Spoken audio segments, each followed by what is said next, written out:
have some really exciting things to share.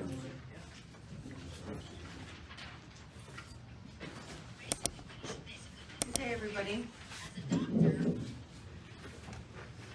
I'm Raven from Newfoundland, and I'm here in a humanitarian capacity, so I am about to release a message to local police office and enforcement here in Ottawa.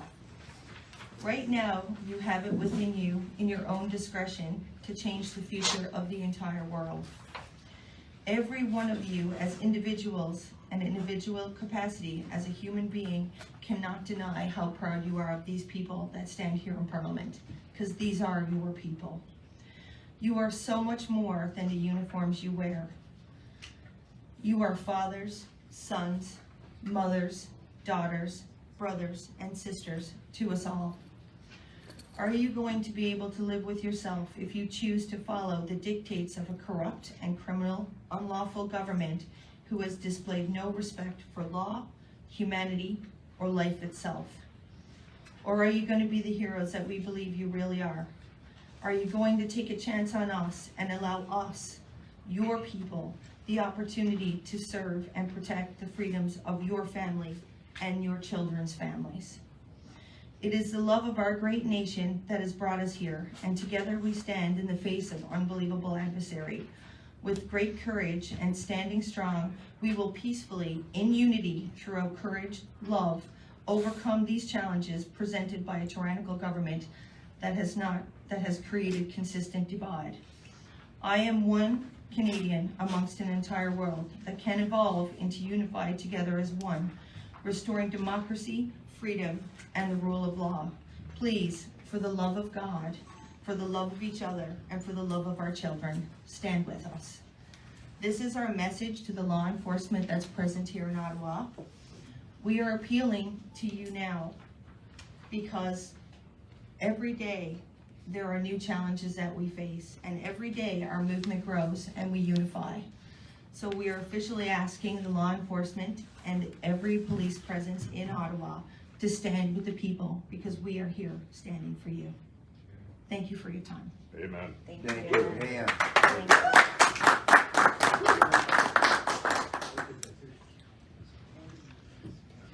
Good afternoon, everyone. My name is Randy Hillier. I'm the independent member of the provincial legislature representing the riding of Lanark, Frontenac, and Kingston. And thank you for joining us today on this very somber and overcast day in our nation's capital. I'm just going to, this press conference, we're going to have a number of people which I'll introduce. I would ask everybody that to hold your questions until all the presentations are complete. Each of the four individuals who will be speaking today will have some brief comments, maybe about 5 minutes in length, and then followed by a robust and healthy and important exchange of questions and answers. Joining with me today is Bruce Pardy. He has been a lawyer and law professor for 30 years and serves as executive director of RightsPro, a Toronto-based think tank. We also have David Amber, is a criminal lawyer and member of the bar of Quebec and Ontario with over 12 years of experience, and has, I want to say, been prolific in defending freedom and people who have faced charges under the Reopening Act in the last 2 years. And he is also joined today with his colleague and associate Matthew Wolfson. We also have Cecil Lyon. He has practiced law here in the city of Ottawa for over 35 years. He is known for the practice of dispute resolution. And last but not least, we have Sandy, a trucker from Alberta, who has been here since day one, who has traveled many thousands of miles to come to the nation's capital, along with his family and his children. And he, in my view, personifies the freedom movement, the Truckers Convoy, and so many others like Sandy who are here. So just a brief comment before we get underway. The Emergency Act that is being invoked, in my view, demonstrates the gravity and just how dark the situation has become for our country. Never before in Canada's history have we authorized the use of force and violence to resolve a public policy dispute. Never. Right? And that's what this Freedom Convoy is about, is a dispute and a difference on public policy on COVID mandates.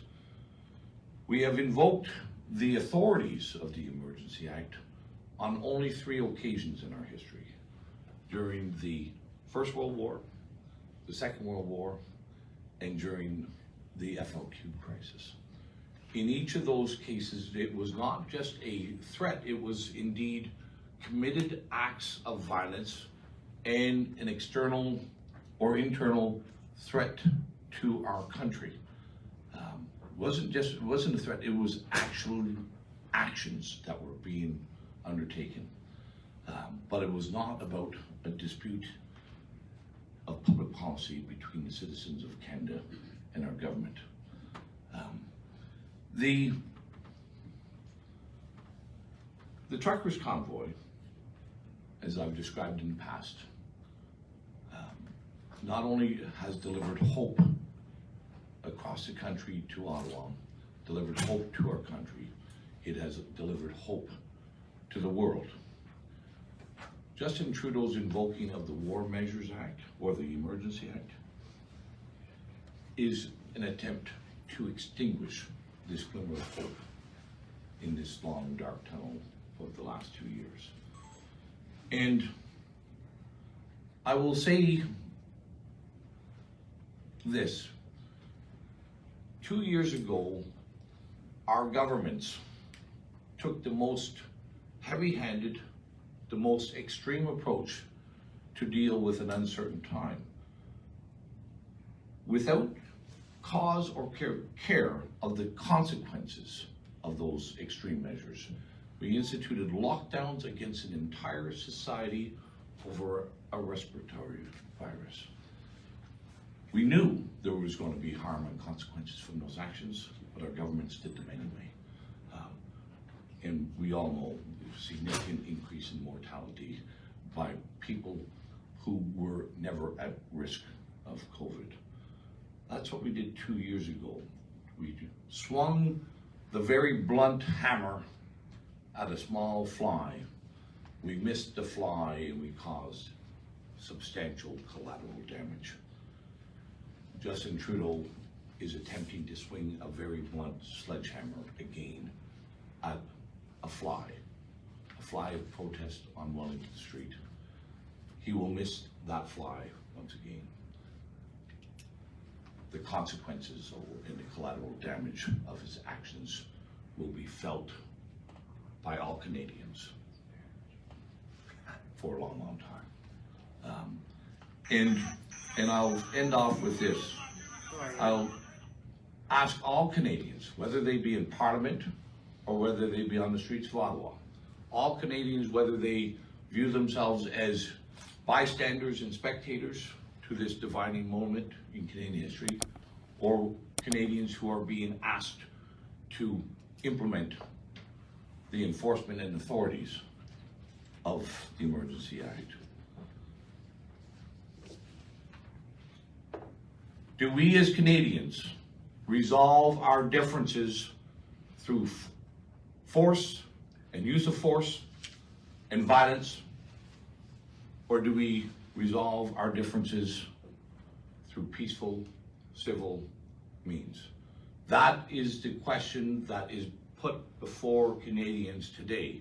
Our history has been one of peaceful civil discourse and to resolve differences in considered, thoughtful manners. Our Prime Minister is asking us to to discard our history, and to embrace forceful, violent means to resolve our differences. With that, I would like to ask Bruce Party to come to the podium.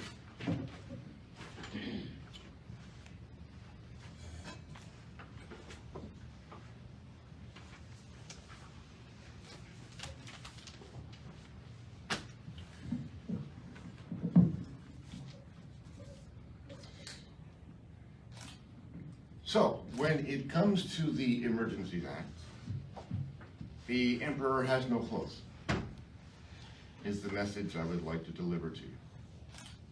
You may have seen or read legal commentators say that the invocation of the Emergencies Act has not been proper, is not valid, the requirements have not been met, and they are correct.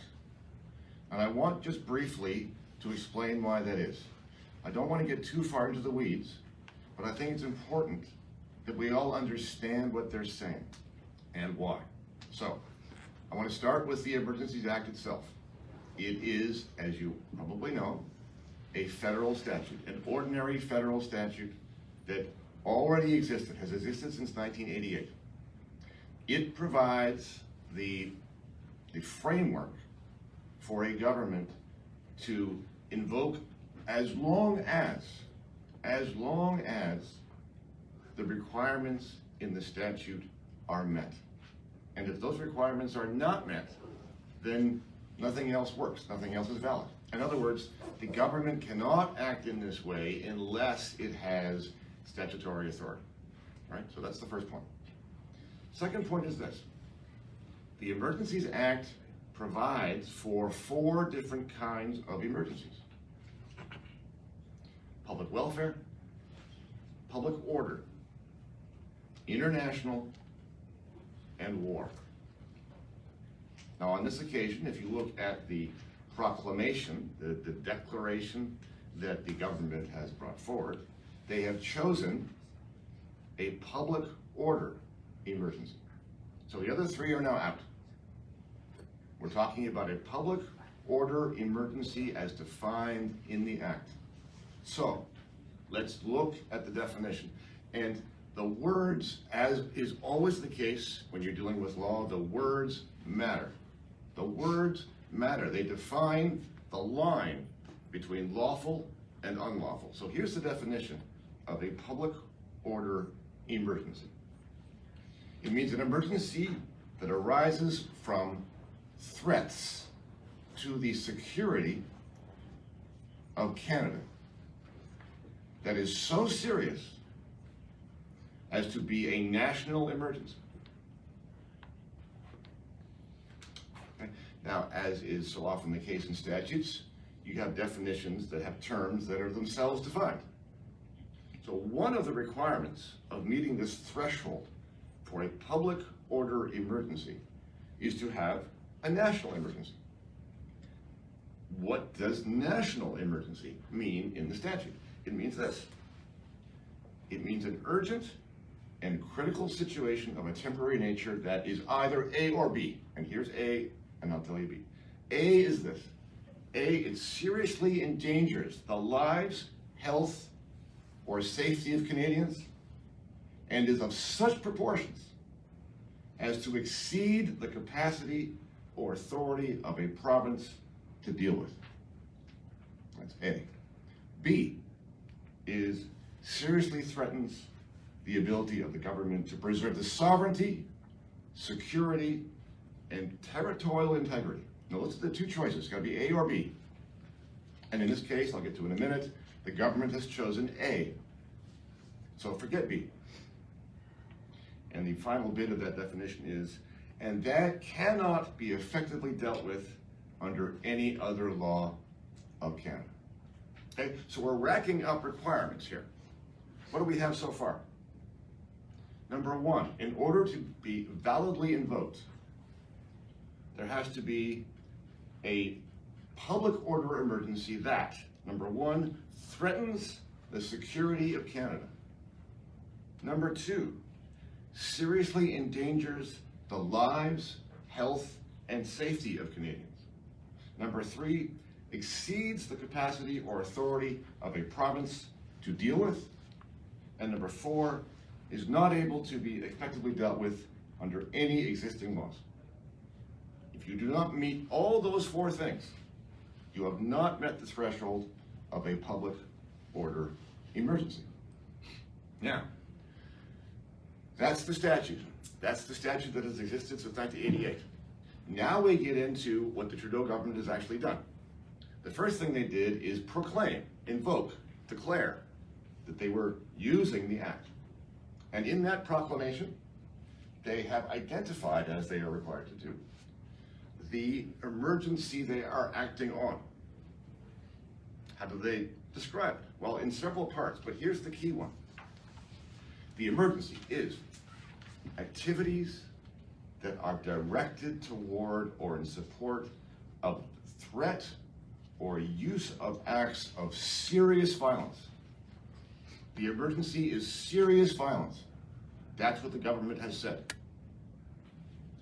for the purpose of achieving a political or ideological objective. That's the basis for the regulations that they have now made.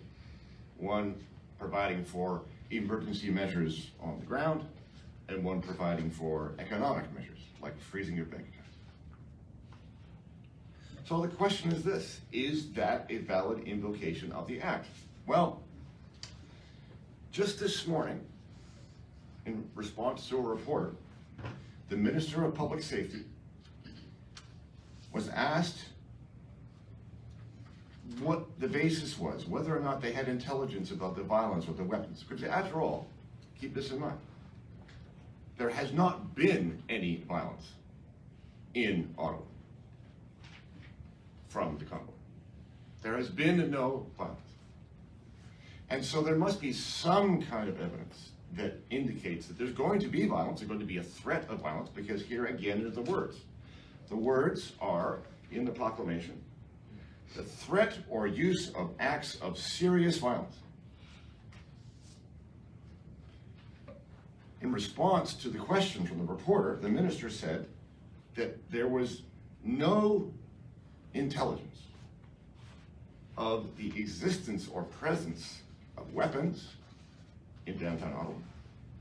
And in fact, what he said instead was that the basis for the government's actions was rhetoric. Rhetoric. It was speech. It was the expression of an ideological position. Now, just for a moment, consider the implications. This is a government that has invoked an emergency statute on its own admission on the basis of something that somebody has said. They have no actual violence occurring. They have no intelligence about threats of violence occurring. I'm sure you can work out what the consequences are if this is to be considered a proper use of the Emergencies Act. Now, let's just take a bigger picture just for a moment. I don't want to get too far into this, and I don't want to take up too much time. But just for a moment, consider this. The ideology that is now in place in our political realm is one in which language is being redefined. There's all kinds of terms that don't mean what they used to mean. Racism, for example. But included in that list are some very important terms that are very relevant here, like freedom. Freedom now means, apparently, safety. The rule of law means governments taking control of things for, quote, proper outcomes. And one of those words that have been redefined is violence. Violence can now mean words. Honking has been called violence.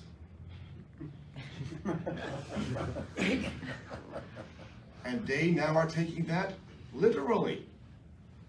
They have said they're proceeding against violence, and what do they have? They have words. They have rhetoric. They have an expression of a political position. And it is that rhetoric, it is that political position that they are afraid of. And that constitutes the emergency. And in a way, you know, it does. It does constitute an emergency for them. Not within the meaning of the Emergencies Act. That does not meet that threshold. But in political terms, you can kind of see how this might be seen by them as an emergency. So I'll leave you with this thought. If this invocation of the Emergencies Act is valid, then governments have the power to declare emergencies and crush any peaceful protest, any dissent that threatens their political fortunes and ideology. And that's not the kind of country we want to live in. Thank you. Amen.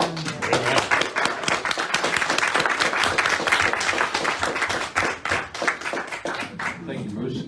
Next, I'd like to welcome David Amber up to the podium, a criminal lawyer here in Ottawa. Thank you, Randy and Bruce, for those comments. Good afternoon, everybody. I'm going to start by using a word that's probably already been overused, but that would be the word unprecedented. Of course, we would expect that the first time a statute is used, particularly one of an exceptional nature, it would be unprecedented. But we didn't imagine that it would be unprecedented in this particular way, where it appears to be a gross overreach for what the statute was created for. The way the government has treated what's going on, particularly in Ottawa as an emergency, has unified honest people on both the left and the right in coming together to say that this is not what the act was meant for. And not only has there not been much scrutiny from a lot of the legacy media, but many of those in social media and otherwise are cheering on the Prime Minister and the government in taking this unnecessary step. I remember when many of those same people who are cheering that on were the same people in the media and otherwise who, when Harper wanted to get rid of the long-form census, were up in arms about that. And yet in this particular situation, we have a peaceful protest taking place in our nation's capital, and Prime Minister Trudeau wants to use the force of this exceptional power to shut it down. And many people in the media are saying nothing about it. It used to be that the media's role was to hold the government to account for the benefit of the people. But what we've been seeing in the last few days is many in the legacy media trying to hold people to account for the benefit of the government. And that's just not acceptable.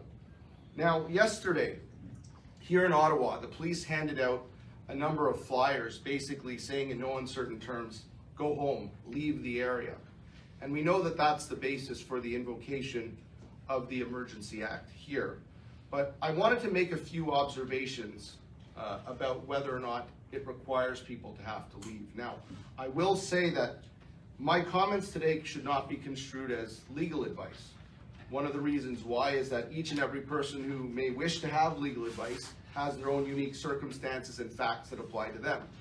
But secondly, one of the reasons why I've refrained from giving prospective legal advice in a situation like this is because there are so many unknowns. We're dealing with an act that has no jurisprudence, that has no precedence, and we're dealing with a climate that's highly politicized.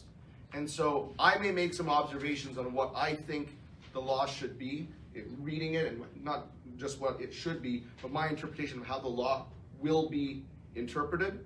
And Justin Trudeau may have the authorities overstep that. So I can't predict what will happen, but I can make a few observations. The first is that although Justin Trudeau, through his rhetoric, and the police through the flyers that they've handed out yesterday, seem to be suggesting that if you don't leave, you'll be in violation of the emergency order, that may not necessarily be the case. I've looked at the regulations that were enacted under the proclamation of the emergency order, and as mentioned earlier, one of them deals with the situation on the ground and one of them deals with the financing. Looking at the first one that deals with the situation on the ground, it lists a number of things which are prohibited. And what it says under section 2 of that regulation is that a person must not participate in a public assembly that may reasonably be expected to lead to a breach of the peace by, and it lists 3 things. So it's just not any breach of the peace. It needs to be a breach of the peace that leads to the serious disruption of the movement of persons or goods or the serious interference with trade. Number 2, the interference with the functioning of critical infrastructure. And number 3, the support of the threat or use of acts of serious violence against persons or property. And so Justin Trudeau has said that he is not trying to suspend the rights under the Charter, nor could he. The Emergency Act specifically says that the rights under the Charter must be adhered to. And so this wording would seem to me, probably had some lawyers involved in drafting this, to try and allow for the continuing of lawful protest. And the Emergency Act only targets somebody if they are seriously disrupting the movement of persons or goods, or dealing with the infrastructure, or otherwise using violence. Now, I'm not going to address my comments to any of the protests that took place at the border. Many or most of, if not all of those protests are under control and are not what we're talking about here today. What I'm talking about here today is in the city of Ottawa. The number of truckers who have come here and supporters who have come here to Ottawa, many of them are lining the streets, parked illegally. Is that a serious disruption of movement of persons? I note that since the very beginning, the truckers have left lanes of traffic open in almost all of the locations where they have been protesting. In fact, where roads have been completely shut down, it's mainly been due to the response by the authorities to shut those roads down using barricades or police vehicles. And so, while I'm not necessarily saying you will be safe if you remain here or leave your vehicle here, we've seen that this government will engage in overreach. But what I'm saying is that if anybody gets charged, myself and Mr. Wolfson, Matt Wolfson from my office, we're going to be defending as many people as we can against any charges brought under the Emergency Act.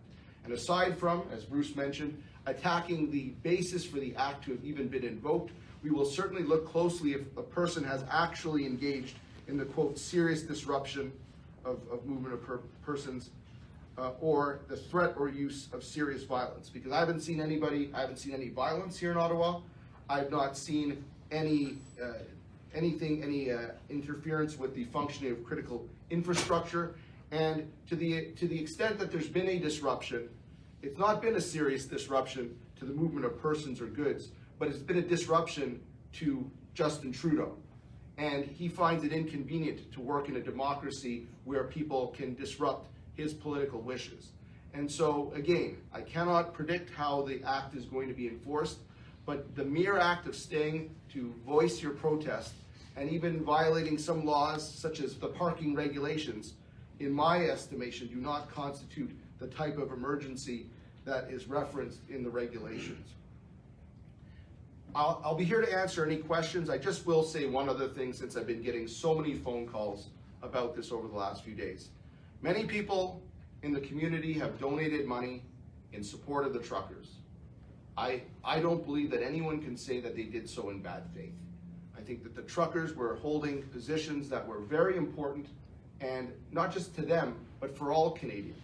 And so people who donated to the protest should not feel ashamed of having done so. Now, if there is any connection for anything moving forward to any of the things I listed, as serious disruption of movement or persons or goods, or the serious interference with trade, infrastructure, or violence, if there's any donations that tie to that moving forward, certainly the government does have the power to act and have financial institutions act. But all I would say is to those who have already donated and are worried, until or unless you actually run into an actual problem with an account being frozen or the authorities contacting you, I've seen a lot of people who were borderline in tears, wondering if their house would be taken from them, if they'd be able to feed their kids. I want everyone to know, at least for now, operate under the assumption that things will be fine if you made a small donation. And if you hear from your bank or the authorities regarding it, then contact either myself or, in the case of the bank freezing your assets, a civil litigation lawyer, and we'll see what we can do to make sure that your interests are looked after. I'll take questions at the end. Thank you. Thank you. Thank you so much, David. Your one comment there, I have to make a comment on. David mentioned that nobody should be ashamed of donating to the Truckers Convoy. Of course, I concur. There's only one party that I think you should be ashamed of if you've donated to, and that's the Liberal Party of Canada. Yeah. Let me welcome noted Ottawa lawyer Cecil Lyon up to the podium. Thank you. Randy, you just lost all your credibility by saying that. Nope. So it's a function of age. So why am I here? Well, I've been practicing law, not quite as long as Randy suggested, not quite 35 years, but for a long time. And my expertise is in dispute resolution. And you've already been schooled by Professor Party and by Mr. Anber about the intricacies of the law. It seems to me that what we have here is an absence of problems in our society. In fact, one could argue that our society is working quite well as it is, and people are doing what they should be doing when they disagree with what the government is doing. What isn't appropriate is what the government is doing. It's been described as an overreach. I would go further than that. I would say an exponential overreach. Let's look. The facts are that this piece of legislation historically, until it morphed into the Emergencies Act, was used in World War I, World War II, and at the October crisis in 1970. So Justin's papa, where he said famously, "Just watch me." Those are the three instances that this piece of legislation has been used. Now it's been changed dramatically to protect people's civil liberties and to allow for more oversight. But to me, this is an egregious example of the government losing its way and not looking at how you should resolve a dispute. My expertise is in dispute resolution. It's about how people can get by conflicts. And you don't bring out, as Mr. Hilliard said, a sledgehammer to kill a fly. You engage, you have a talk, you chat. The examples throughout Canada, from Coutts, Alberta, to Emerson, Manitoba, to the Peace Bridge, to the Ambassador Bridge, to the bylaw that the single citizen in Ottawa, or not bylaw, sorry, the injunction the single citizen in Ottawa obtained to curtail the honking for certain hours, have all been complied with. The bridges are open. Canadians are by and large law-abiding citizens. So where you have a government that so overreaches that it brings in the most extraordinary piece of legislation in its arsenal, it has no other weapons in its quiver, no other arrows. This is it. So it's brought out the thermonuclear bomb to deal with what? A peaceful protest? There's no examples. I mean, I've been watching the news. I think most Canadians have. You see hot tubs, people playing hockey. How un-Canadian. Nobody's been, aside from the residents in downtown Ottawa, yes, they have been inconvenienced, but unfortunately, one of the prices you have to pay to live in a free and democratic society is putting up with things that you don't agree with. As I would tell my son, just deal with it. The reality here is that we as a country have a decision to make. Do we respond to this overreach by just rolling over and saying, yes, Justin, you go ahead and do whatever you want? Or do we stand up and say, no, this is wrong, find a better way? There are better ways. It's just that Justin seems incapable of finding those better ways. Maybe it's his lack of experience, maybe it's his lack of education, maybe it's reasons that I can't even imagine. But the fact is that the government failed in its obligations to the citizens of Canada by engaging with them. And I commend the truckers. I don't agree with everything that they say, but I don't have to. I can certainly stand here and defend the right to say it and to protest. And when my government overreacts, to say, government, you're wrong, and you need to back down. Thanks very much.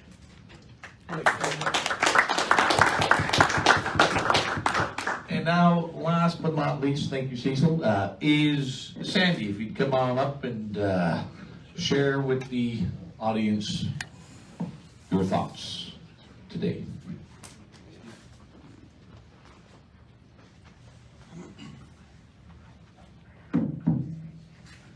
Hi there. My name's Sandy Williams, little town in northern Alberta, Canuso, Alberta. This message was sent to me today from one of our guys, good fellows from our block, that we became pretty tight, everybody hanging out there. So I'm going to share this with you guys. I hope that we all in here realize this is our stand. This is our chance. We won't get another one. If anyone leaves, don't think that they will stop. If it's not today, tomorrow, next week, or next month, they will come for us in one way or another.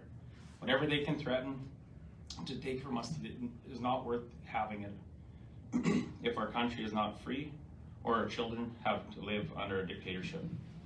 Let them come and unlawfully get us. As soon as they let me out, I'm coming to haul my ass back right here, if needed. Godspeed.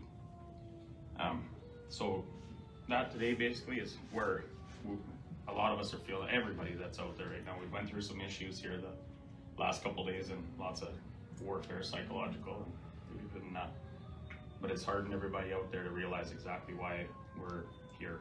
So that's kind of the way everybody's feeling out there right now. Fellas are holding the line. But I just want to share like why we coming across this great country and getting here.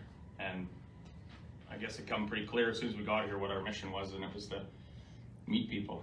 And it started as a truckers movement, I guess, and what we see here right now is every walk of life, right? From nurses to doctors to scientists to lawyers to people that lost their work. We hear stories all day long, and it's probably the most moving thing. I don't know, it's just people being real people. We don't have all that crap going on with the site or the surface battle. We're meeting real people. We brought our kids, we brought people together, and bouncy castles, as like Randy said, and pancake breakfast last Sunday. And this has become one of the biggest block parties. That's the feel on the street. So to take something like this and make it a, what do you call it, emergency act or something violent is unbelievable, right? So all I can say is that we came in peace, and we're going to be leaving in peace this go, and that's not ever changed, and their move is theirs, right, to make, and that's where we know where we stand, on the right side of history, and firmly planted. So, thank you.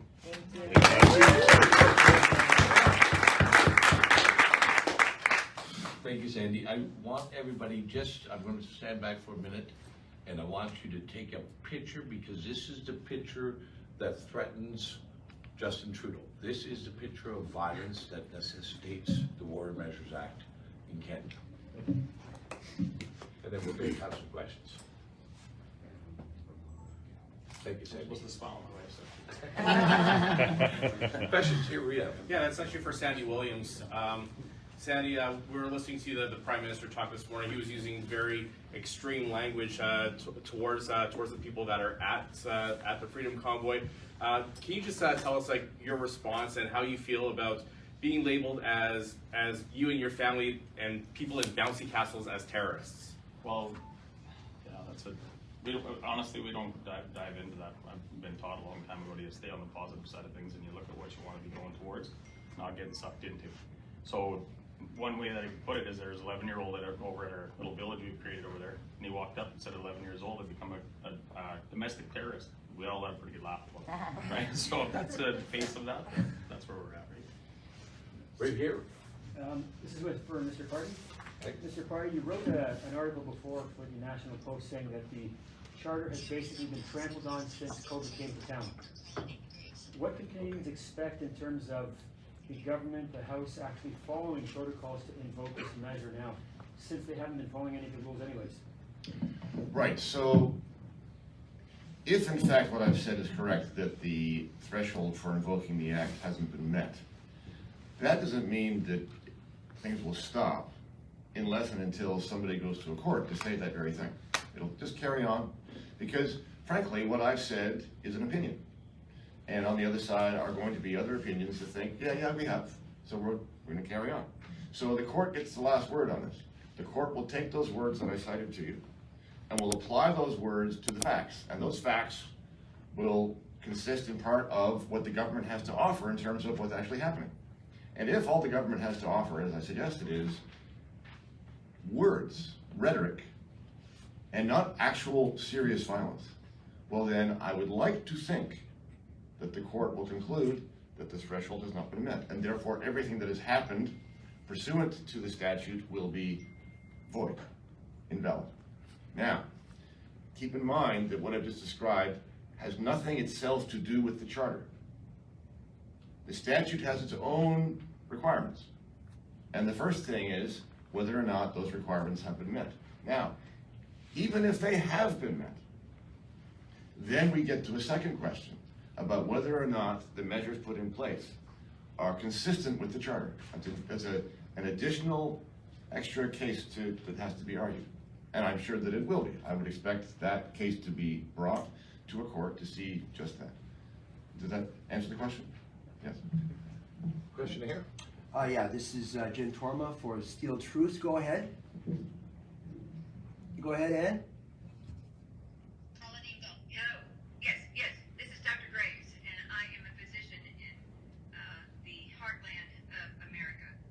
And there's several things that I would like to make a comment on first, and that is I would like to commend these brave people who have come forth, and they are standing for democracy. Ladies and gentlemen, whether you know it or not, the whole world is looking at you right now, what your decision will be, whether democracy will live or whether democracy will die. And you are at that helm right now, before you live democracy. And I want to know what misinformation, there's a misinformation campaign in healthcare, not only in Canada, but we certainly have it here in America. And I want to know what basis that your Trudeau is actually saying to base his scientific facts on in making these mandates. What, and they need to be questioned. Show us the science. Show us it.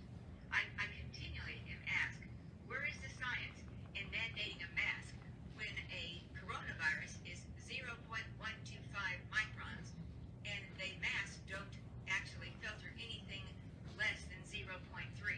Where is the science on how this is a microvascular disease? I want to know what is that and what is he basing it on? And I thank you so much for your time.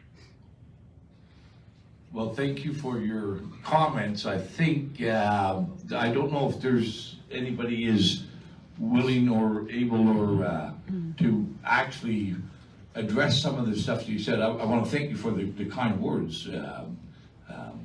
But does anybody want to, I think I can just say there has not been any demonstration of the science that anybody is aware of anywhere in the world to the doctor from the Midwestern states.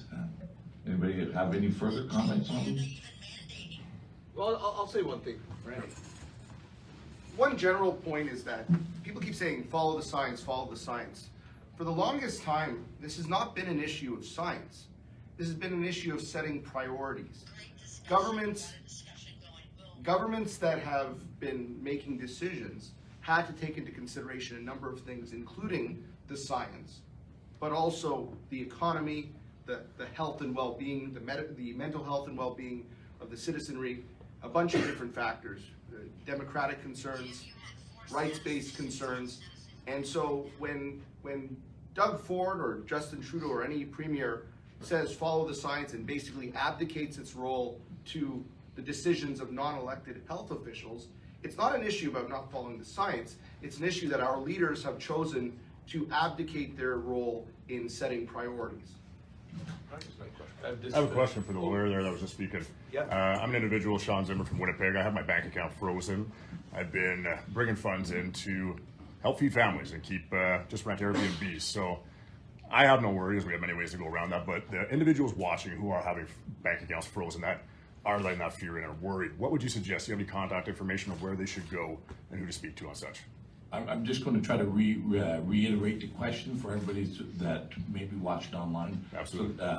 So the question is about your account has been frozen. That's correct. Mine has personally. It's not a concern of myself, but I know others have that are concerned. So And what a response advice? from David Amber regarding those people who may face that. Correct, yeah. So first I'd say I'm very sorry to hear that your Oh, account don't be. It's okay. was It's okay. frozen. I mean, what I've been fortunate to hear is that most of the people who contact me, it's not fortunate that they're contacting me, they're quite upset about it, but I would say 95% of the people that have contacted me, they have not been frozen and they're more concerned about what may happen. Right. So my advice earlier was your concerns are legitimate, but wait until a shoe actually drops before you get worried. In a case like yours, where your account has actually been frozen, I would suggest contacting Civil Litigation Counsel at the earliest opportunity and engaging your bank, because I mean, there could be long-term consequences if your relationship with your bank is terminated. And there might be a way of dealing with this at the civil level that's outside of my area of expertise, though. Gotcha. Thank you. Okay, next question over here. Yes, so my question is for Mr. Party. We keep hearing about the science being spoken to, about the science, as opposed to simply science. It seems like there's how can I say, it's going to one end as opposed to being science in general. You wrote an article on this. Could you please speak to that a little bit? Sure. Thank you for the question. So, the science is the dogma. Yes, that's what it really means. Science does not work by consensus. I mean, I'm not a scientist. I'm a doctor. I'm a lawyer, but I know enough about it to know that that's not the scientific method. In order for science to progress and to develop, you need disagreement. That's its fuel. So let's go back to the word that arose a moment ago from this question, which was misinformation. Misinformation. Whenever you hear the word misinformation, that's code for censorship. Right? In a free country, you are allowed to say what you think is true, whether it's actually true or not. The test for free speech is not truth. Because if it was, we would put our government into the position of being the one to judge what was true. And that's exactly the opposite of the way our free country works. Okay? So there's an expectation that has developed that's very dangerous. And the expectation is that the government will make sure that what I hear on the news is correct. And that's actually the opposite of the way it should be. I mean, I would suggest this. I would suggest that when you watch the news or are online reading something, the starting position, the default position, is you should assume that what you're seeing or reading or hearing is false. Because that's the sign of a free country. And then you can work it out for yourself. That's the job of a free citizen. If you're expecting your information to be filtered, so there's nothing there but the truth, then you're probably going to get the reverse. Thank you for the question. Thank you. Okay, we're going to go over here. Myself. This is for you, Randy Hillier. We got to the Parliament Hill today, and there is new fencing that has been erected. I asked a couple of police officers if they knew anything about it. They said they arrived at work today, and they did not know that the fencing would be up, and that the police had not put the fencing up. Any word on why there is new fencing around Parliament and who might have done that? Well, I don't have any facts or evidence, any factual comments on who has put it up or when or why. But I would say, I think the response that I would provide is Trudeau has invoked or declared the state of emergency, but he has not yet gained parliamentary approval or acceptance of his declaration. And I would say to everybody, for Justin Trudeau to enact any measure under the Emergencies Act prior to gaining full parliamentary approval through a vote, which is expected on Monday night, is an abuse of the process as well as the abuse of the declaration of emergency. There is nothing imminent that indicates that they need to execute any portion of the Emergency Act before Parliament either provides its concurrence or its rejection, and I certainly hope they reject that measure. I have a question here. Yeah, Greg Wycliffe. So we live in a democratic country, right? And a democratic country has debates. For those keeping track, in the last federal election, there was no debate on mandates or passports. Two-part question, is debate dead in this country? And more importantly, how is the trucker convoy supposed to negotiate with the government when they clearly do not want to listen to it? So the question is debate dead? And how is the trucker convoy to negotiate when they clearly don't want to listen to you? Is there a particular person that you want that response from? I would love to hear comment from any Bruce, any lawyer who would like to chime in with any thoughts, really. Well, the willingness to debate certainly is on the downward trend. Yes, it's. See, I think what is happening over time is you're getting an ideology that thinks it owns the truth, and when you own the truth, you don't want to debate, because to admit that you're going to debate means that there might be another version of the truth. It's a willingness to engage in another person's perspective. So if you're monolithic about what is true and good, then debate doesn't fit very well in that. I'm not sure that I can go much further than that without going down a rabbit hole. Anybody else want to? I'll just. We'll do the dance. We're very friendly.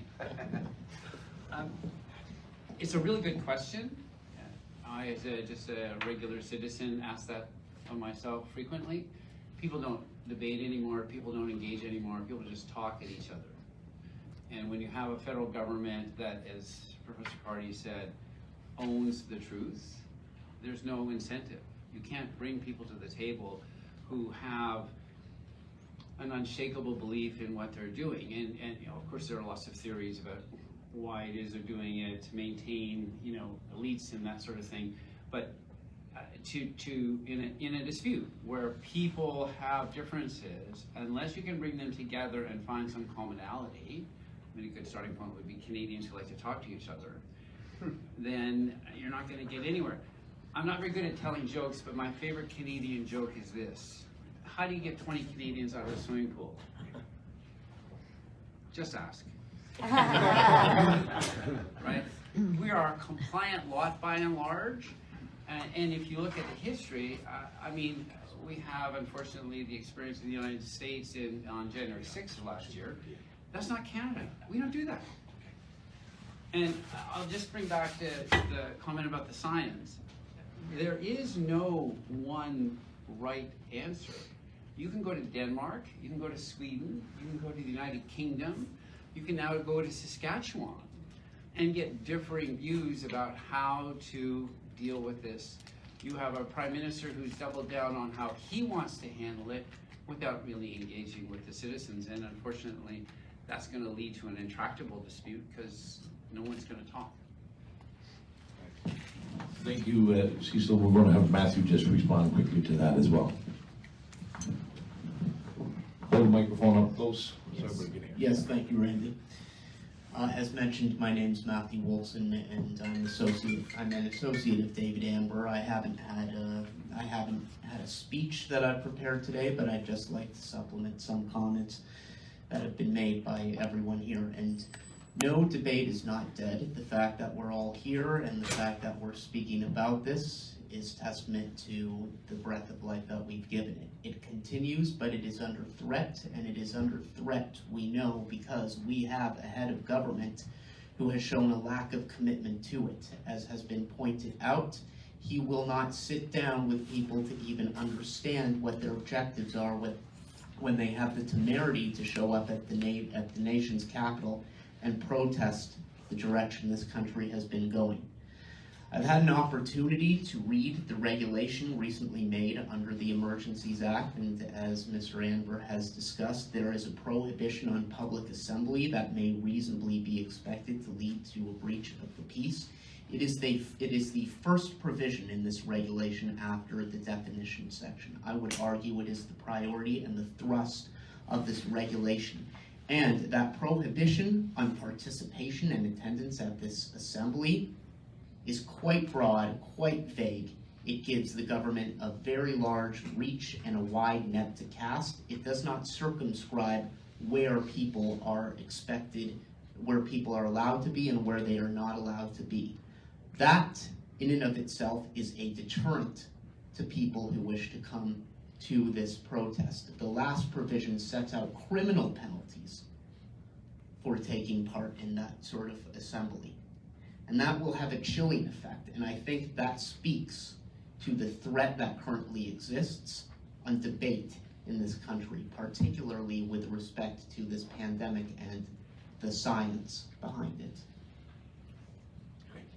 Excellent. Thank you. This gentleman over in the corner there, you've been waiting for a while. Yeah, the gentleman spoke of the Emergency Act having to be dealt with in the courts. Can you tell us what the steps are to get from here to there, and has that been undertaken, or what happened for that? Here we go.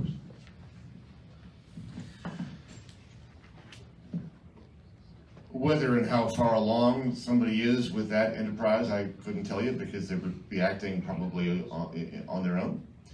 It's not any more complicated than any other kind of challenge to government authority.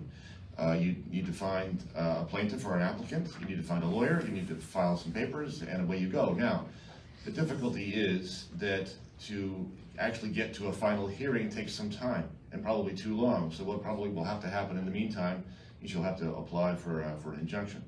And the threshold for an injunction is quite high. It'll be higher than for the case itself. And that's why there have been several applications for injunctions made through the COVID period to challenge COVID rules, which generally speaking have not been successful because of that higher bar. But that's the kind of thing that would need to happen. So if it doesn't happen, because that sounds pretty difficult. No, not impossible though. I mean, Right. given the circumstances, I would like to think that it's got a pretty good chance. We would all like to Yeah, hope. yeah. But if it doesn't, then where does it go? Like, it just, there's no other way to challenge what has happened? Well, if you apply for the injunction is turned down, that doesn't mean you can't proceed to the hearing of the actual case. And just in the meantime, things would carry on as they are. Okay, we do have a few guests that have to leave soon, so I'm going to take two more questions with one here. Yes, thank you so much. So this question would be for a lawyer, and it's quite a common question out there. My daughters are currently in Australia, and with the mandates now with having to be vaccinated, can Canadian citizens return to Canada legally without being vaccinated? And just another thing, because they are mandating it in Australia as well, that in order for them to board a plane, that they have to be vaccinated. So can I just get your thoughts on that for Canadians and So the question is about vaccinations for Canadian citizens returning Exactly, to yeah. Canada. I can answer that. There is no requirement to be vaccinated to return to Canada. Canadian, we cannot prevent you from returning. However, what the other countries, the originating countries' requirements are, does anybody want to speak to that specific? I'm not sure what the Australian rules are, and anyway, did you? No, okay. Jim, final question, and then we'll. So my question is to Sandy. Sandy, you've come here as a family man. You've come here with a bunch of strangers. Could you please explain to the audience what has been created and what you're creating in your truck zone, your truck block? What are you guys creating over there? Just explain everything that you told me about big growth, you know, the whole thing. Just explain. I think people need to really hear what's actually happening on the ground. Yeah. yeah, we spoke about it here last night already, and you stopped by, and so, yeah, basically what's getting created is a sense of community like you wouldn't believe. The type of community that we had when we were growing up, more grassroots, people had time to talk, they weren't caught up with everything. That and it's completely organic. People are all here in the right reasons. Like I said earlier, that all the people that are showing up to talk on the street, just unbelievable. And it starts in the morning and ends late at night. And everybody's coming by and they're sharing stories, right from federal workers to you name it. Every single walk of life that's been affected by this pandemic, or whatever you want to call it. But Your pig roast. Oh, pig roast. Yeah, we did a pig roast last night. Yeah, we were in a state of emergency. We spoke burnt pig. But no, yeah, sense of community, unbelievable. These guys that we've met, everybody that's part of this whole movement will be friends for the rest of our lives. Like, it just anchored everybody together. But we got asked the question the day one of the girls stopped by, a young gal from close to here. She said, "When are you guys gonna go home?" And not many guys would really give it much thought, because we don't really have, that's out of our hands. But it something I thought about this morning when I woke up. We got lots of chores to get done at home. We need a home that we'd like to be back at, right? And the message has been very clear since we rolled in here, that we just want our freedoms back. And the sooner we can get all that answered, Ottawa, we're gone more gladly. This is a beautiful city, but we got beautiful communities that we all come from, and we're building it. We got beautiful communities here, be everlasting. But yeah, we just want to have a discussion at the table. It's been so clear from the beginning, and our freedom's back, and we can get her all back. But yeah, Thank you for your example and strength. Thank you. Thank you. So listen, thank you everybody for being here today. I want to, many of us will be here to answer further questions. But to sign off, we'll say, come to Ottawa for freedom this weekend. I'll be here, Sandy will be here, and I will say, there's great fellowship in freedom will be here in Ottawa. Come down and join, whether it's a pig roast or a pancake breakfast or whatever else, or maybe I understand, I hear that there may be some pillow talk in Ottawa this weekend as well. 30,000. Like Linda. And regardless, Justin Trudeau, Jim Watson, the new chief of police, you can all be certain we will be standing with the truckers firmly with our feet planted here in Ottawa, and wherever they go, we'll be going with them. Thank you very much.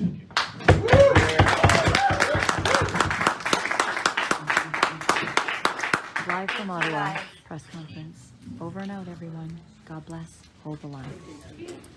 So I do have an answer for you.